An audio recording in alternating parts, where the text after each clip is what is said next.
Hi, this is Jackie with Panama Relocation Tours. Thank you for joining us for our Tuesday live stream. Today, we're going to be interviewing John, who drove from the United States to Panama just a month or two ago, not that long ago.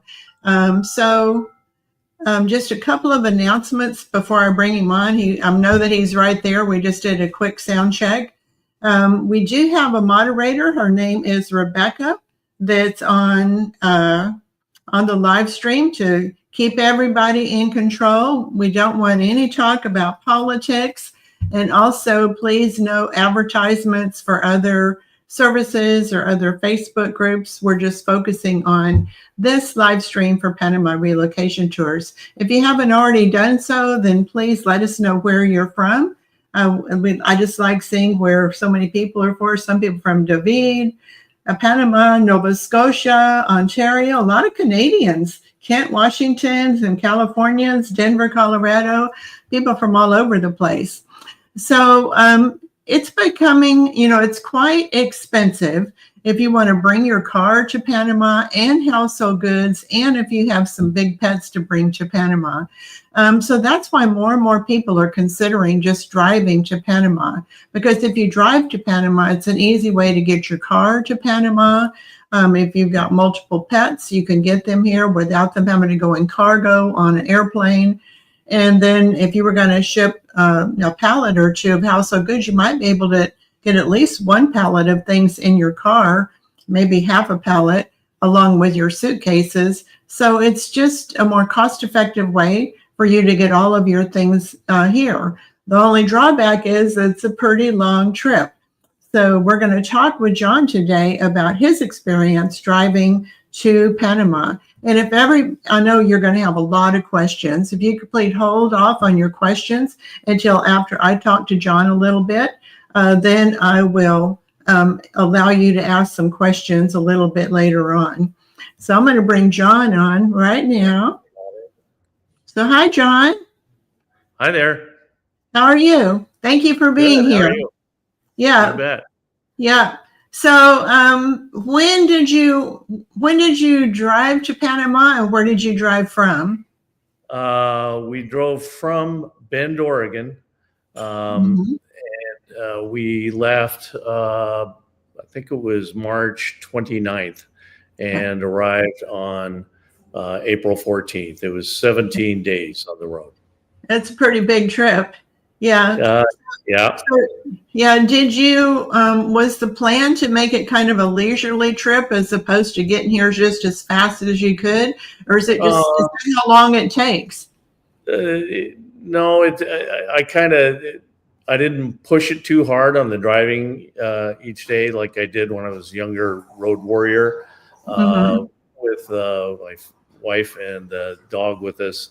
I was just doing it where it was doable, and I had a full plan of the whole route. So I just wanted to get here, but exactly. not really kill yourself every day driving 8-10 hours every single day. It's good, just like with our tours, we try to always get to the hotel by 4:00. So right. There's plenty of time to just get in the pool and relax and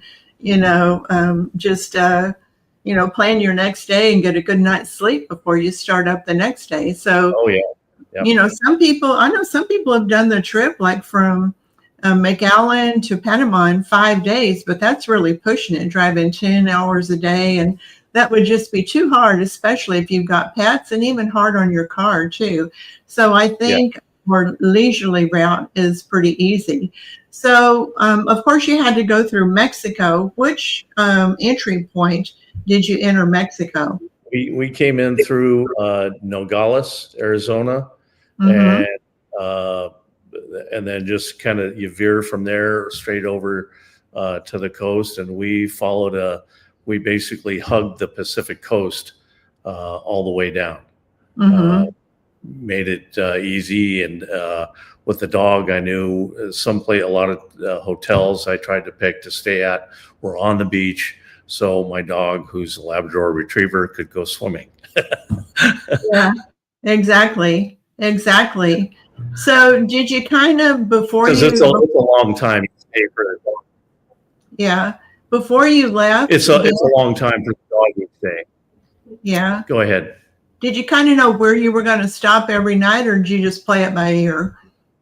No, I pretty much had a plan for every night. When I laid out the route, I would try and guesstimate the distance and somewhere between 5 and 8 hours, and find an area where there was dog friendly hotels, and kind of use that and let that kind of determine the length of the drive each day. Right. I know there's an app called iOverlander that's supposed to be really good for people to use that are planning a trip like this. Did you use that app or some other information to help you get here? Yeah, I used it partially.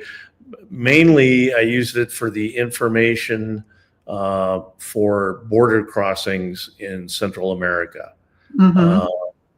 I found it to be of limited use for other things. Yeah. Mainly just used the Facebook groups, which I'll tell you about, and I did research for quite a while before making the trip. It's just my nature to research the heck out of everything. So, yeah. So what made you decide to drive to Panama as opposed to shipping your pets and shipping your car and flying down?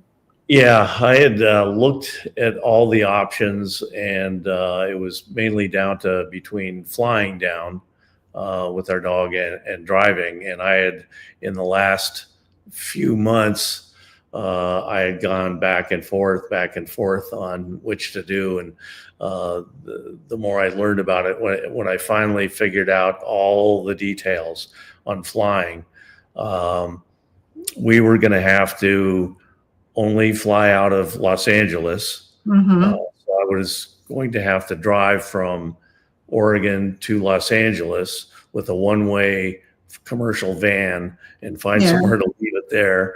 But the cost of the crate, our dog is about 70 pounds.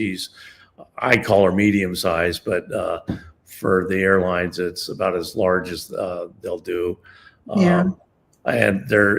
Once I had conversed with Copa Cargo on the exact requirements for the crate, it turned out there was only one crate available that would meet all their requirements size-wise and fit my dog well enough. And it was $750 just for the crate. Now plus another $1,000 or $1,500 to get him in cargo, right? At the time, the cargo fare for her was $950.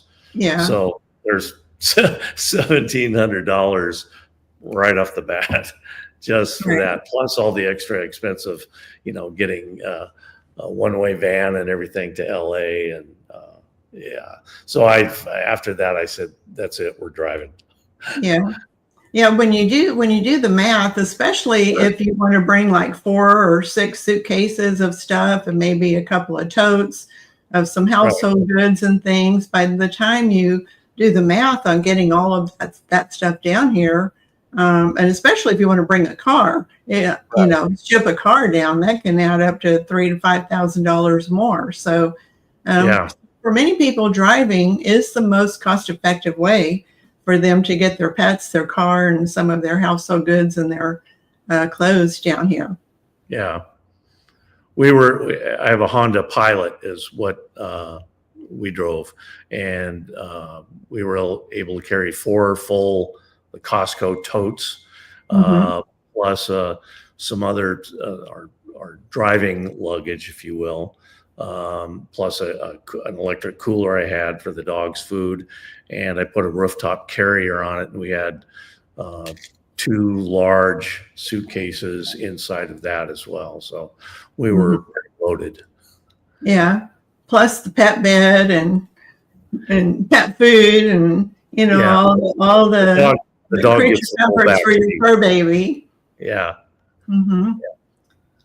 So, you said it took about 17 days from Bend, Oregon and you moved to Boquete, is that right?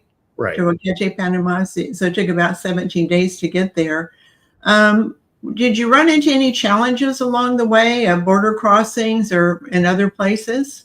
There was lots of challenges. I had done my homework and was pretty well prepared at everything, but crossing 7 borders is there's always things that are going to pop up. Probably the biggest one, the worst one was, I'll tell you about the rules of driving through Mexico and Central America, but I didn't follow my own rules, because when we crossed the border from Mexico into Guatemala, everything went smooth at the border paperwork wise, but then right when we were almost done, the power went out, and so they couldn't print out some forms that they had to have before I paid the car temporary import fee.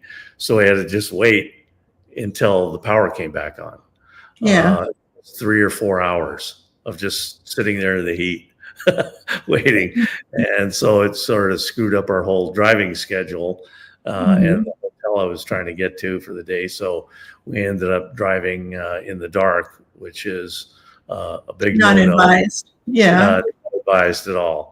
And so we that night, because we got to the hotel so late, they wouldn't even open the big gates into their courtyard, and they said they didn't have any rooms ready. It was the only hotel I didn't have a reservation at, but I just thought it looked to me like it would be no problem. So we spent the night in the car. Oh no. Oh no, because when it's dark and you're in a strange place and where are you going to go? You don't know where you're going to go. So what kind of documentation did you have to have at each one of the border crossings? And I know you need like a manifest of things that you're carrying. You need your pet health certificate, car title. What are some? I had no manifest whatsoever. It was since it was just suitcases and then 4 totes that I could get to, and I speak halfway decent Spanish. The main thing was the paperwork for the dog. Like carrying a dog adds a whole greater level of complexity for border crossings. So I had that worked out pretty well, and I would advise anybody who's going to take a dog with them, do what I did, because I never read about anybody else doing this, but I read about enough problems and I came up with my own solution, is to get you have to get a USDA certificate for Panama anyway, and have it authenticated at the Panamanian consulate before you go. And those are good for 30 days when you're driving. It's not like when you're driving. Yeah, they're only good for 10 days if you fly. So that's another big plus for driving, if you don't have that 10-day time-sensitive window that's a little bit stressful. Right. So I had the one for Panama, but I also got one for Guatemala and for Costa Rica, because all these borders through Central America are crazy on paperwork and stamps. So I figured I'd preemptively flood them with paperwork. And so it just made it, having the USDA certificate for Guatemala gets you, when you cross into Guatemala, they will provide you then with what could be called a passport, for a pet passport, which covers you pretty much for the next 3 countries. So Guatemala, El Salvador, Honduras, and Nicaragua, because they are part of the C4. They call it the Central America 4. And so when you have these documents all set up from Guatemala, those next 3 countries basically just put their stamps all over your paperwork. Yeah. And then, but when Costa Rica is on its own kind of schedule and what it likes to do. So I had a USDA certificate for them as well. So when in Costa Rica, when I presented the USDA certificate plus all the stuff and stamps from Guatemala going forward, the guy, it was no problem at all. He just signed the thing and let us go. So And I had read on iOverlander and other locations lots of nightmares where people didn't have the right stuff and ended up having to waste a half a day driving around back to other cities and vets and get all kinds of stuff. So. Yeah, we're interviewing someone next Tuesday that hired someone to drive him down, and he got held up for about 4 hours in Guatemala because his health certificate didn't say the final destination was Panama. So they assumed it was going to be Guatemala, and he didn't have a health certificate for Guatemala. So he had to pay an extra $300 for them to wave him through, 4 hours for, big delay and to wave him through. So advanced planning is so important. And no matter how much planning you do, there's going to be hiccups, like the power is out at the border crossing. And that's just things are going to happen along the way. Yeah. Yeah. So the other border crossing, so there was a bit of a holdup at the Guatemala border crossing because of a power outage. And what documents did they ask for when you entered in Mexico? What did they want? Don't you? Some of the ones that I had read about that you have to have your, and I'll show you a folio thing I made up. Could you grab that for me? The folio, where you want to carry lots of copies of your passport, your driver's license, your title, your car title, your car registration, and copies of all the just copies of everything, and have them ready to get, because all the borders they love copies. So have the originals handy, but don't pull those out unless they ask for them. Just always try the copies first, because the more you pull out the originals, the more chance there is to lose stuff. But obviously the obvious things, your passport and all that. It was going into Mexico was quite easy, actually. Yeah. Did you need to buy car insurance at each one of the country's borders? I did because I had heard you had to go into Mexico, and it seemed like a good idea. Anyway, since 8 days of the trip were driving through Mexico, that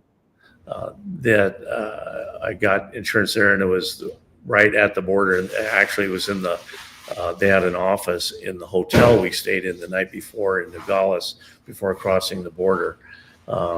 And it was $167, I believe. I looked it up last night for that, and never needed it, of course. But and then I read some things back and forth about other requirements through Central America, but I sort of just spaced it out and forgot about it just after getting through the borders at each point. I was so glad to be through it that I just wanted to get going, and actually never got insurance again until Costa Rica, which what I think required it, and of course into Panama, that you had to get it right there at the border before you could even go through. So but you were able to buy it right at the border, right?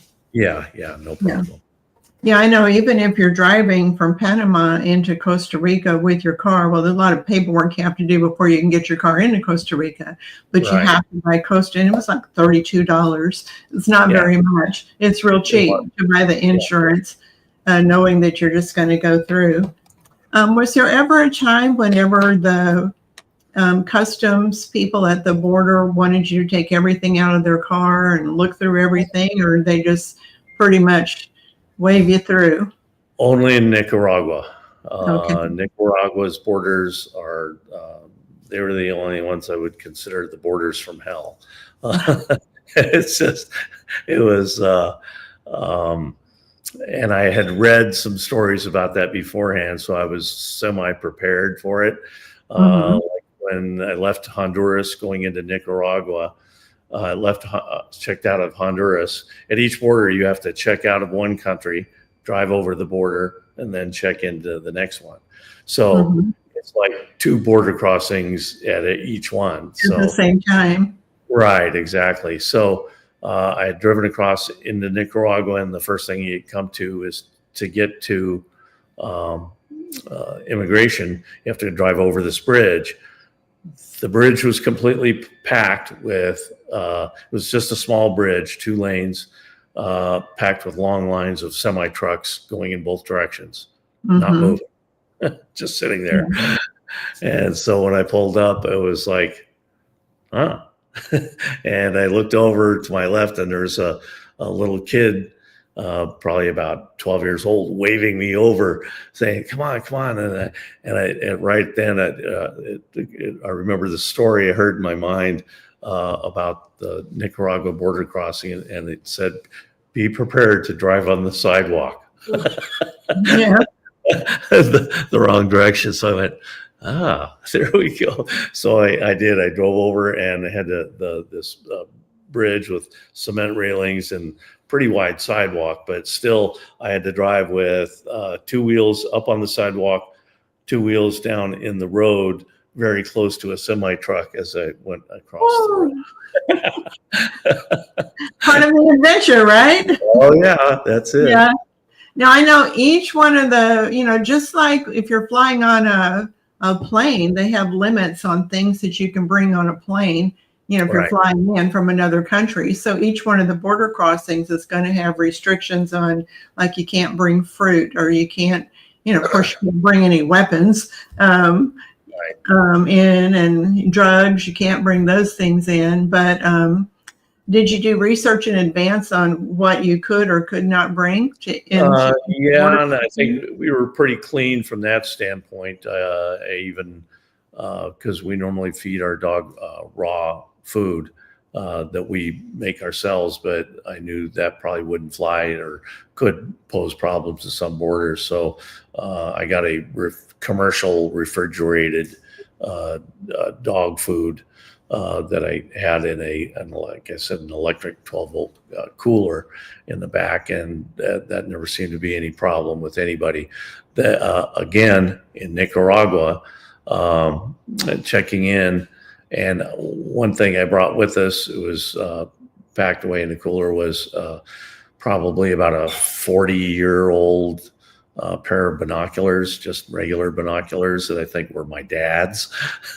And boy, they found those, and it was like, oh, are these night vision? I said, yeah. Are you a spy? They're just regular old binoculars. Yeah.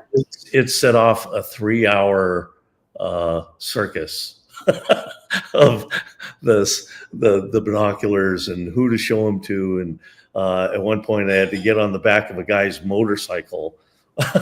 He says, come on, we're going to take them over to this other people and have them look at it, and they'll write you a permit to be able to get through. I said, you want me to get on the back of your motorcycle? I said, okay, whatever it takes, so we did that.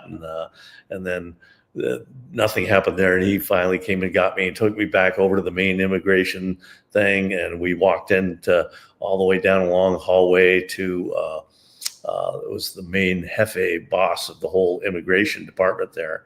And I was sitting there waiting to talk to him. He grabs the binocular, looks at him, and he goes, no problem.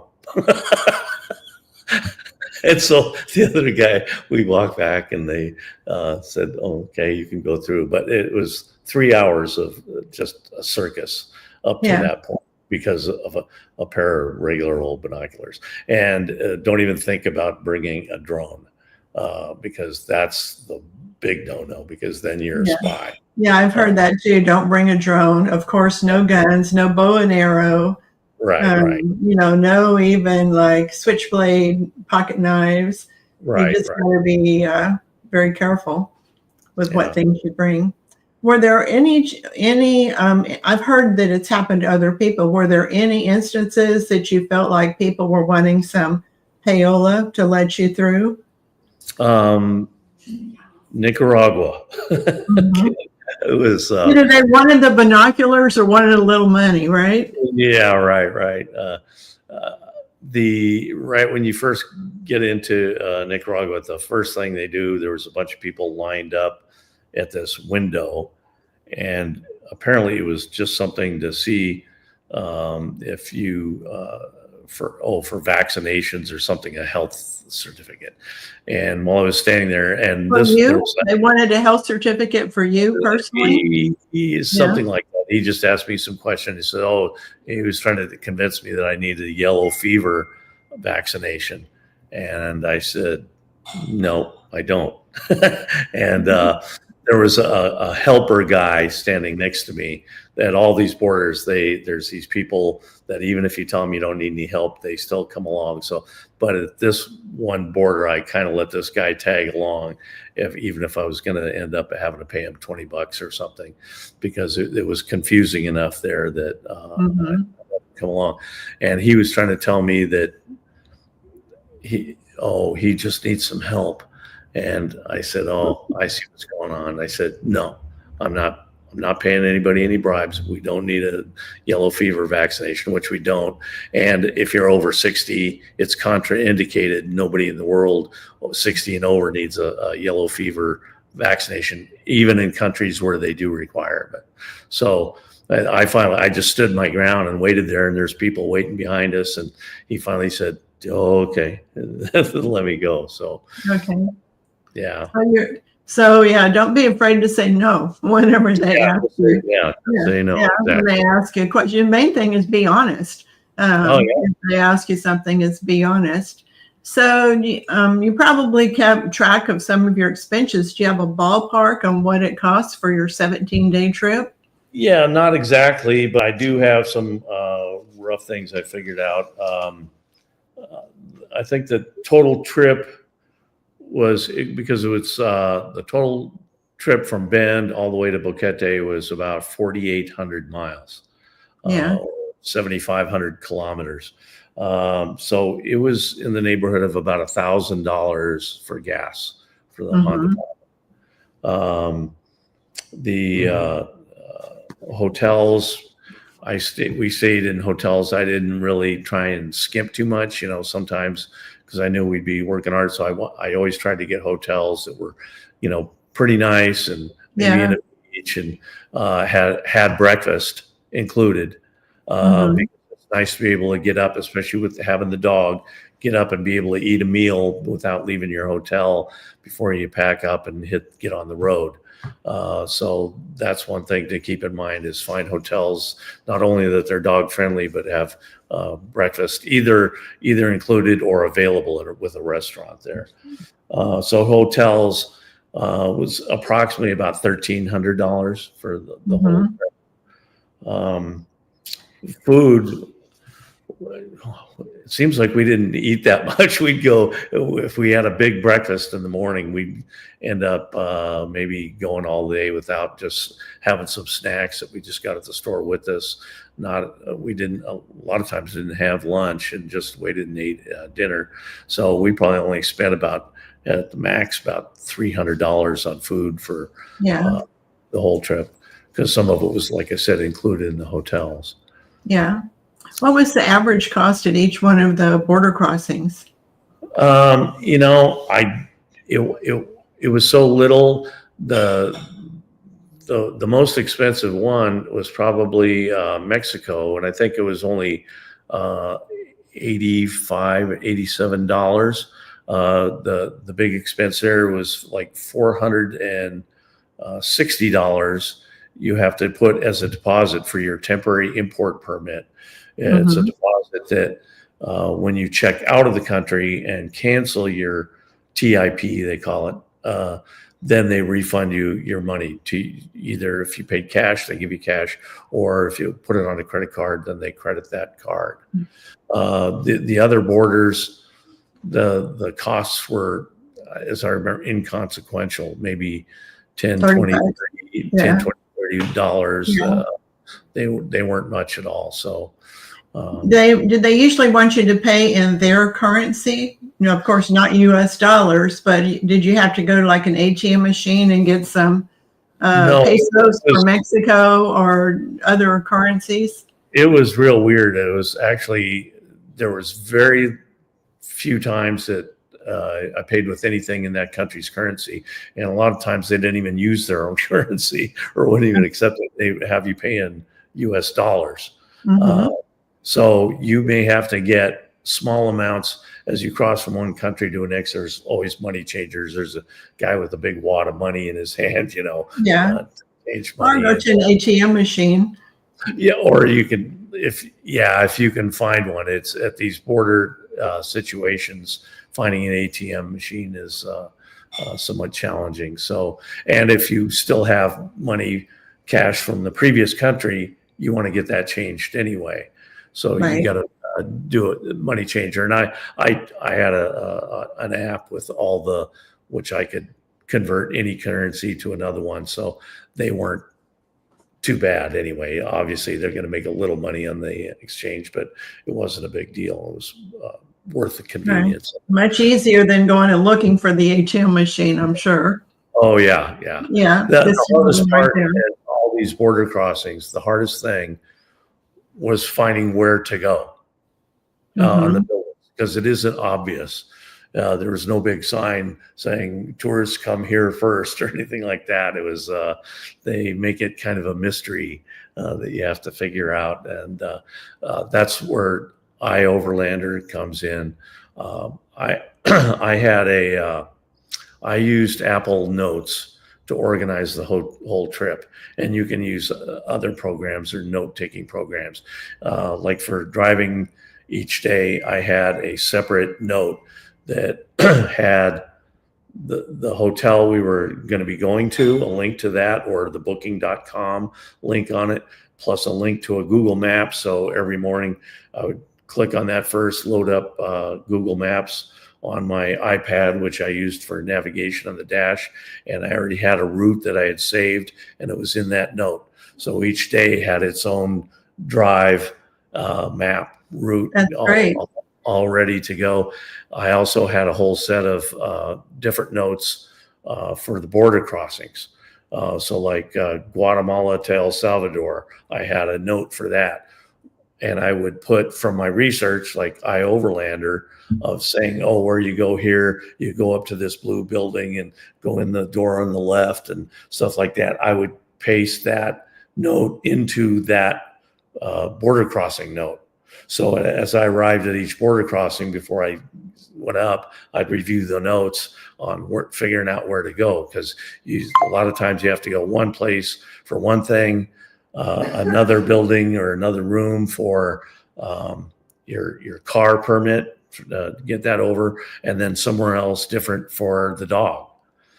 So you're always having to ask on where you're going next, and that was probably the most difficult part at each border, is figuring out where to go. Yeah, it was smart to have those notes readily available that you could, before you hit the road in the morning, you could preview it to know which way you were going to go, and before you got to the next, know about how long is it going to take to get to the next. Oh yeah, I had you already know where everything was. Yeah, I had the drive time. In Mexico, I could do longer drives during the day. There were some days, just because of spacing of where to go, we'd only have 5-6 hour drive, and there was a couple of days where I had 8 or 9 hour drives, but you could, because you didn't have any borders to cross. Once we got to Central America, to the Guatemala border, each day only had about 5 hours of time, because you had to have that 5 hours of driving time, plus you had going maybe through 2 or 3 hours at the border. Yeah, you never knew how long that was going to be, and they all take a long time, because even if things go smoothly, they still take a long time. Yeah, you never know how crowded they are. Yeah, and so you mentioned the iOverlander app, that you used that a little bit, and there were also some Facebook groups that you checked out, that I guess it has information about people that are planning to drive through Mexico or through Central America. So what were some helpful Facebook groups? There's plenty of people driving up through Mexico and Central America all the time. On the Road in Mexico is the name of a Facebook group, which I used a lot. And it's really good for current information, asking about routes. We're thinking about driving this way. So when we drove through, went in through Nogales and drove down through, what's their area? Where all the cartel, the Sinaloa, through Sinaloa. A lot of people go, "Oh, Sinaloa, you're going to die." And it's like, it was probably the safest place in Mexico at the time when we drove through, because the previous fall they had some cartel stuff going on in the town of Culiacan there, but then the government sent in a lot of troops and everything else that all calmed it all down. And even on the toll roads, which you always want to stick to toll roads whenever you can. Right. It was probably the safest place in Mexico that we could have driven through. But I never feared for our safety, actually, anywhere along the entire trip. We were fine from that standpoint. And that's another thing is, in Mexico, always stick to the toll roads, plan your routes around those. Yeah, I've always heard that. Stick to the toll roads. Yeah. The first thing we did when we crossed the border, you go into an OXXO, OXXO. It's like 7-Eleven in the States. Yeah, they're everywhere. They're everywhere. They're like on every single corner. Yeah. So they're your friend on driving through Mexico, because you can always stop and get something to drink there, or snacks or whatever. But stopping there and get a pass. There's a couple of, one is called a PASE, PASE, or the one we had is called Easy Trip. It's a, excuse me, little thing goes on your dashboard. It's electronic, so pull up to the toll station. Most of them have readers that read that, and it pays the toll, and they just wave you on through. When they work, yeah. Otherwise, you need pesos, and some of them you got to have.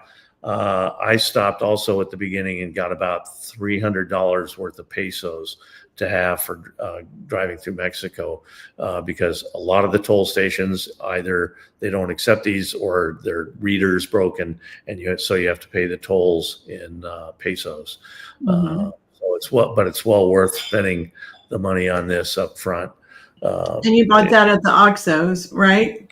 Yeah, right, exactly. And they have them at all the OXXOs, and you can get it refilled there, if you need to top it up. But I just put the max on it at the beginning, and I think we ended up having $30 or $40 left of room left on that, just because some of the toll booths, their reader wasn't working, so worked out fine. Then a little bit, I'm going to open it up for some questions from our audience. But before I do that, what advice would you have for anyone that's considering driving to Panama? Yeah, just be sure you're doing it for all the right reasons. It's we did it because of our dog, and I would imagine a lot of people who are interested in driving it, it's around a dog. Usually some people may want to have a certain car that they just want to bring with them, and don't want to put it on a container ship or something like that to take it down. But if it's only for the car, I probably, in hindsight, maybe wouldn't have done it. But I still don't regret it, having it for bringing our dog down. It was much easier, more fun, and I had fun. It's definitely an adventure. Nice adventure, yeah. One of those once in a lifetime things. Oh yeah, exactly. And how'd your dog do? How did your dog do on the trip? Did it? Did it let you know when had to stop and go to the bathroom, but did it enjoy just being with mom and dad? It's okay, right? Yeah, she was a trooper. She's a 8-year-old Labrador Retriever, and after being on the road for a couple of days, she figured out what the routine was like. So she even figured out how to step on the window down button in the back seat. So Oh, she could really? sit there and get out. Didn't take her long to learn that. And we'd stop, pee stops for her, and she became the pee on demand dog. Yeah. She couldn't have been any better. So she He's was good at great. holding it. Yeah. So what Yeah. about when you did get to Panama? What about taxes on getting your car into Panama? And also it has to be registered as a Panamanian vehicle within 30 days of arriving. So tell us about those two things. You got to start the process within 30 days unless you get your temporary import permit extended, which I've heard you can do it up to about 90 days. But we did it after we had gotten settled in, and we were here for a couple of weeks. And you have to take your car to, in our case, it was to Aduana or Customs in David, and leave your car there and start the process. For us, it turned out to be a real pain in the butt. I think it was the first customs agent we had. Yeah. I never spoke to him. It was just from our attorney through them, and they had used him before and never had any problems with him. But, there's always a time. And it happened with ours. So our whole process ended up taking like 9 weeks. No, my goodness. So we were without our car for 9 weeks, and we had to switch and get a new customs agent in the middle of the whole process. And I would recommend him anytime. He was great. And I can provide his number. I asked him if he wanted to be recommended for that. Doing that. Why don't you share it with me, and I'll put it in the show notes. Yeah, I will. People that might want it. And people have also said they'd really like to kind of know where your stops were. So if you would like to, if you want to share that, then you can share it, and I can just put it in the show notes afterwards. Yeah, I can share that, and even if I can, I'll even share the actual Apple Notes if I can figure out some format to put them in where they're shareable. So, that'd be fine. That would be great. Yeah, like I said, I kind of did a lot of research and found all the dog-friendly hotels, and some of them you have to. There was a lot of them that say dog-friendly, and then you finally look and there's as long as they don't weigh more than 15 pounds or something. And it's like, what? And so I said, there was a couple of times I had to just go to the place, and I ignored that. And I figured, hey, if you show up at 6 o'clock at night with your dog there, that's all they want. Yeah. And our dog, everybody loves her as soon as they see her anyway. So, yeah. So John Miller wants to know, how much did the drive cost you in total? So it was probably about $4,000, right? About $4,000. In the gas, the hotels, less than $5,000. Yeah, it'd be $3,000 to $3,500. Really, it was like, more about $3,000. And that includes 3 days driving in the U.S. Before we even got to Mexico. So it wasn't that bad from that standpoint. I suppose it depends on what kind of mileage your car gets, but. Right. Can you talk about vaccine requirements for the dog at the border crossings? So you have a health certificate which shows they've been vaccinated. Right, exactly. And that's what they want to see, is that health certificate that's been authenticated by the USDA if you're from the United States, and then re-authenticated by the consulate. Yeah, and for the ones the extra ones I got for Guatemala and Costa Rica, it said there's a separate form you get from USDA, from the APHIS site. I can give you links to those as well. They state on there what's required, so your vet kind of takes care of all that. And so when the USDA certifies it, all that stuff's covered, and Yeah, it's no Right. problem. So someone asked, when you got to the hotel in the evening, did you feel the need to unload everything out of your car and put it into your hotel room? No, not at all. Most places, when I've found hotels, you try and find them in, decent neighborhoods or areas, and in Mexico with secure, a lot of them have secure parking. So, Yeah, but and a security guard too. Yeah. right, security guards and things like that. So, and they even tell that on their website or on the booking.com or hotels.com, whichever site that you're getting them through. And I would each night when I would get to a location, let's say to Navajo, Mexico, and I knew the next day was we were going to be staying in Mazatlan. When I got to Navajo that night, I would then get online, make my reservation for the next night when I knew there was not going to be a problem getting there. Yeah. And so I would make each reservations as I went along. Yeah. Instead of making the reservations for the whole, 2 weeks in advance, because you don't know what kind of delays you might run into. Exactly. Someone is, before I get to this next question, did you take along in your car like extra belts in case the belt broke, or extra radiator fluid, or maybe you had a spare tire, things like that? I took I had bought a car jumper, a portable, rechargeable car jumper that I brought, an air pump for the separate air pump for the tires that would run off 12 volt if you needed to. Very small. I got that at Costco. They're very compact and don't take up much room. I had I had a tool set with me. I had a thing of oil. I had tire inflator flat kit,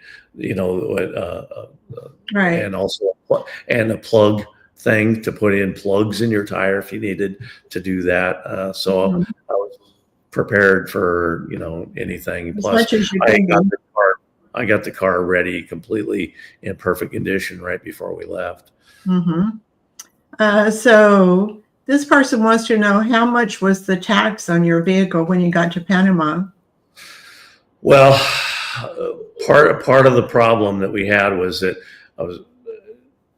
the first agent didn't put it through as jubilado to get the jubilado discount on the taxes. So we ended up, and we didn't find this till the very end, and the process then from getting letters from immigration and the things that they required was going to take like at least another month. So I said, heck with it, we'll pay the taxes on the car, and then if I ever sell it, I won't have to pay them then. Because even if you get the jubilado discount on the taxes when you bring the car in, if you ever sell that car later on, you have to pay all those taxes that you didn't pay at that time. Pay now or pay later. Exactly. So I said, forget about it. We're just going to pay the taxes. And it worked out. It was about $3,200, something like that. I think was your import tax. And that included the tax and the re-registration to become a Panama vehicle, right? Still in the process of doing that. We're okay. The picture had to drive to David to get somebody to inspect the serial numbers on there, and so I'm waiting for the plates, which takes about 3 to 4 weeks. Yeah. So this person wants to know if a car has to be under 10 years old. If you're driving it in, then it does not have to be under 10 years old. And I know people that have even had them imported by an international mover that were more than 10 years old. So they used to have that rule, but not anymore. Yeah, mine's a 2013, so it's 12 years old. No problem. So someone says they have veterans license plates and want to know if you think they'd have a problem crossing the borders if they have a license plate that says they're a veteran. No. Yeah. No. What I had done was, we had Oregon plates, but I got license plate frames that say Panama. on the bottom, just that a message thing, so. And people, even for security checkpoint stops in Mexico, they'd ask where we were going, and I would tell them in Spanish, well, we're moving to Panama, and their eyes would get big. You're driving all the way. Some little Panama flags, those little sticky Panama flags in your windshield too. They like their flags in the window. Oh yeah. So Linda wants to know, were your family and friends supportive of this driving to Panama and moving to Panama? Yeah, for the most part, I think so. My girlfriend making us get Life 360. Oh yeah, one of my wife's girlfriends made her get there's a program or an app called Life 360, which they can log into it and track you all the way, see exactly where you are on a map. Some people started following us like it was a television show. They could see where we are. Reality TV show. Yeah, and say, you were driving awfully fast today. Yeah. Well, you can always, when you get to your hotel in the evening, just, send a WhatsApp to your family and say, we're here, we made it, no problems. Gives them peace of mind. Were you ever concerned about getting robbed anywhere or getting pulled over? No, we never got pulled over, never got hassled. There was, like I said, just if you follow the rules and stick to the right roads and don't speed especially where you shouldn't be speeding, and right. And always take the toll roads whenever possible. Take the toll roads. Biggest caveat here for driving, and some people, they say, the cartel is going to get you in Mexico, and I said no, it's the topes, which are speed bumps, and I can't stress this enough. And other people have said the same thing. They're so bad that you actually start becoming paranoid as you're driving because they're huge. Yeah, oh yeah, they're much bigger. Yeah, I've driven in Mexico, and those speed bumps are horrible, and none of them are marked yellow. You don't know what's coming. So that's what you have to worry about. Yeah, there was one we got pretty good where we could sort of anticipate the types of places they put them, so we usually look for them and could slow down beforehand because they'd put them in unexpected places. And sometimes the roads in Mexico, you can be on a super highway, and all of a sudden it just sort of stops and becomes this really crappy road. Yeah. And or you can be on a bad road and it comes a super highway, and you're, oh great, you can drive at a decent rate of speed and be flying along. And one of them, they put there was a bus stop in the middle of nowhere on the side of the road, and they put on this thing that looked like if you're in the middle of the freeway, and there's one, we didn't see it till the last second, and I went, oh no, and slammed on the brakes, but we hit this thing going pretty fast and went completely airborne. I mean, bam. So someone said they're thinking about driving down in a 30-foot motorhome with 3 dogs. Do you think that would be advisable, or do you think a car would be better? One thing you want to do is not stick out like a sore thumb, right? There's a bunch of issues that come along, I think, with motorhomes at the borders, how each country treats them. And I'm not sure, you'll have to do some more research on that. You might, because you don't see a lot of motorhomes, like especially in Central America or Panama. It's in Panama, it's rare. Yeah, I think I'm seeing 2.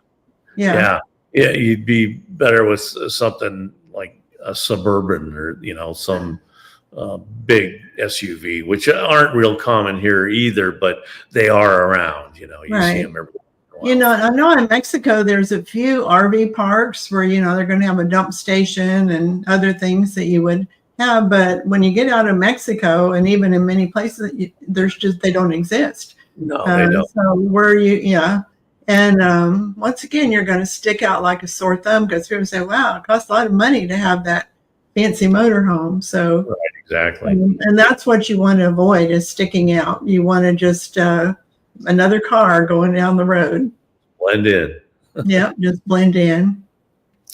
Well, John, I know that everybody would just enjoy talking to you for another hour, but we've already been talking for a whole hour. Thank you for sharing so much information about your drive. What a great adventure.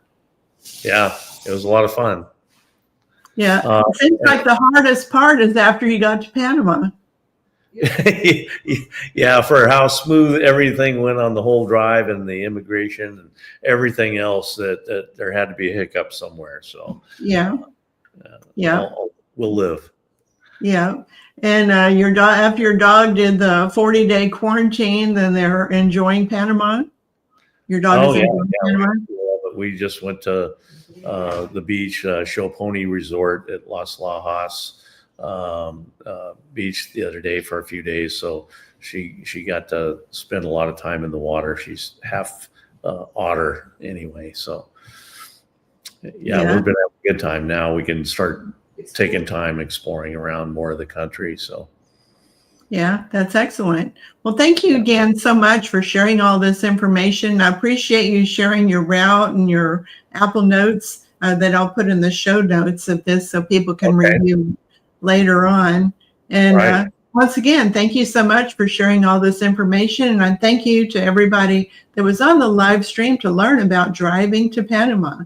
So don't forget, the next Tuesday, I have another interview with someone that drove to Panama, but it was just him and his dog, and he hired a company to drive him down because he just someone that was bilingual, someone that had done the drive before many, many times, and he just felt more comfortable doing it that way. So there's a lot of different ways. You can drive yourself or you can hire someone to drive you down.